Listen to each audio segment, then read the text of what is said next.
Hello student, today we are going to study the next topic of electric current and its uses of class 7th. Okay, next topic is magnetic effect of electric current. Okay, we have learned in the previous class about magnetic metal, iron, nickel and cobalt and magnetic compass. इन सब चीज़ों के बारे में कह रहे हैं कि हम प्रीवियस क्लास में पढ़ चुके हैं। A magnetic compass as a magnetic needle, कह रहे मैग्नेटिक कंपास में एक मैग्नेटिक नीडल होती है सपोर्टेड ऑन ए पाइवॉट, ये एक पाइवॉट पे टिकी होती है। The magnetize needle can rotate freely, कह रहे जो मैग्नेटाइज नीडल होती है वो फ्रीली मूव कर सकती है, रोटेट कर सकती है। On the pivot, we have also learned that when a magnetic needle is left undisturbed at an open place away from a magnetic metal, it always come to lie in the north south direction. कह रहा है कि हम ये भी पढ़ चुके हैं, जब भी एक मैग्नेटिक नीडल को किसी भी अनडिस्टर्ब करके उसको एक ओपन प्लेस में रख दिया जाता है या फ्रीली सस्पेंड कर दिया जाता है, लटका दिया जाता है, तो अपने आप धीरे धीरे करते हुए वो नॉर्थ और साउथ डायरेक्शन में आके रुक जाती है ना। ये कह रहे हैं कि हम लोग पढ़ चुके हैं पिछले क्लास में। ओके एंड कह रहे हैं it was Danish scientist named Hans Christian Oersted 1777 to 1851 who noticed that a magnetic needle placed near an electric wire get deflected। उन्होंने ये एहसास किया, ऑब्जर्व किया, जब मैग्नेटिक नीडल को हम किसी इलेक्ट्रिक वायर के नज़दीक रख देते हैं तो वो डिफ्लेक्टेड होने लगती है, मतलब उसके अंदर वेरिएशन आने लगता है from its north south position as and when electric current is pass through the electric wire on switching off the current the magnetic needle come to lie in the original position. और जब हम switch off कर देते हैं तो जो magnetic needle होती है वो अपने आप अपनी पहली पोजीशन पे चली जाती है, जो कि नॉर्थ साउथ डायरेक्शन में होती है।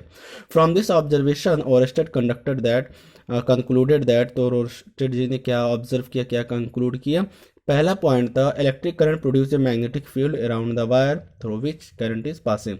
कह रहे उनका जो पहला पॉइंट था, ऑब्जर्वेशन थी, उन्होंने ये कहा कि जो इलेक्ट्रिक करंट होती है ये क्या करती है, अपने चारों तरफ एक मैग्नेटिक फील्ड प्रोड्यूस करती है और उस मैग्नेटिक जब भी उस वायर से करंट फ्लो करती है।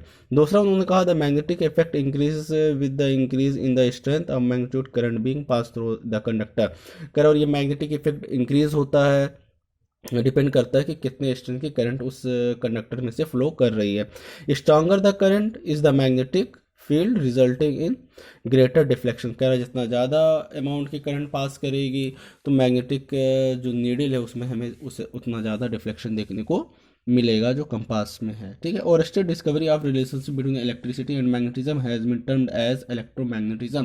कह रहा है ओरेस्टेड जी की ये जो डिस्कवरी थी, रिलेशनशिप था इलेक्ट्रिसिटी और मैग्नेटिज्म के बीच में, उसको बताया गया इलेक्ट्रोमैग्नेटिज्म, जो कि आप सीनियर क्लास में जब जाएंगे तो वहाँ पे आपको ये सारी चीज़ें पढ़ने को मिलनी है ना।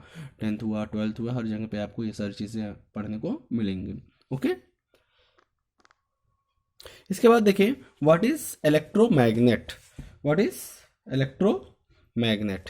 कह रहे electromagnet are temporary magnet, they are magnet, ये टेम्परेरी मैग्नेट होते हैं। देखिए मैग्नेट भी दो तरीके के होते हैं जो कि आप पहले पढ़ चुके हैं, या टेम्परेरी मैग्नेट और परमानेंट मैग्नेट। जो परमानेंट मैग्नेट होते हैं वो नियर अबाउट ज़्यादातर नेचर में पाए जाते हैं, और जो टेम्परेरी मैग्नेट होते हैं ये आर्टिफिशियल तरीके से मैग्नेट बनाए जाते हैं, और इनकी जो पावर होती है ना आर्टिफिशियल मैग्नेट की, ये ज़्यादा स्ट्रांग होते हैं in comparison of the natural magnet. Okay, कह they are magnet only till electric current is passing. करिए तब तक कि मैग्नेट है जब तक कि इसमें इलेक्ट्रिक करंट पास होता है through the coil around it, इनके कॉइल से। As soon as the electric current switch off, और जब हम इलेक्ट्रिक करंट को स्विच ऑफ कर देते हैं, बंद कर देते हैं, इलेक्ट्रिक करंट नहीं फ्लो करता उस कंडक्टर से, the electromagnet loses it's magnetic property. तो जो इलेक्ट्रोमैग्नेट होता है वो अपनी प्रॉपर्टी धीरे धीरे लॉस करने लगता है, खोने लगता है। पावरफुल और strong electromagnet are made using a metallic core. कह जो पावरफुल और स्ट्रांग इलेक्ट्रोमैग्नेट बनाया जाता है उसके लिए हम एक metallic core made from an alloy, alloy से of 3 metal such as aluminium, nickel and cobalt. Alloy आप जानते ही हैं कि वो सब्सटेंस जब दो या दो से ज़्यादा मेटल को हम कंबाइन करते हैं एक फिक्स रेशियो में तो क्या बनता है, एलॉय बनता है। तो यहाँ पे भी हम एक एलॉय बनाएंगे किसका, एल्युमिनियम, निकल और कोबाल्ट का, जिसको हम alnico, A L is the symbol of aluminium, N I is the symbol of nickel and C O is the symbol of cobalt. And a strong electric current of high magnitude, और इसमें से हम एक strong electric current pass करेंगे through the coil bound around it. ये coil जो है इसमें से हम हाई इलेक्ट्रिक करंट फ्लो कराएंगे। The strength of magnet also depend upon the number of turn on the coil का जो स्ट्रेंथ है मैग्नेट की वो भी डिपेंड करता है कि कितने हमने राउंड लगाया हुआ है वायर का, इसमें जो कॉयल बना है उसमें कितने राउंड की वायरिंग की हुई है, उस पर भी डिपेंड करता है कि कितना मजबूत इलेक्ट्रोमैग्नेट आपका बनेगा। ओके, इसके बाद देखिए यूज ऑफ इलेक्ट्रोमैग्नेट। इलेक्ट्रोमैग्नेट का हम यूज़ कहाँ पे करते हैं, they are use in electromagnetic toys like remote control cars, helicopter and planes. कह रहे इलेक्ट्रोमैग्नेटिक टॉयज में इसका इस्तेमाल किया जाता है, जैसे कि रिमोट कंट्रोल कार हो गई, हेलीकॉप्टर हो गया एंड प्लेन्स हो गए। They are use by doctor to take out small particle of iron और nickel which may fall accidentally in their eyes. कह रहे कि इसका इलेक्ट्रोमैग्नेट का यूज़ जो है डॉक्टर लोग भी करते हैं, किस चीज़ में यूज़ करते हैं कि अगर हमारे आँख में कोई मेटालिक पार्टिकल चला गया है हमारे आँख के अंदर, तो उसको निकालने के लिए वो इलेक्ट्रोमैग्नेट का यूज़ करते हैं।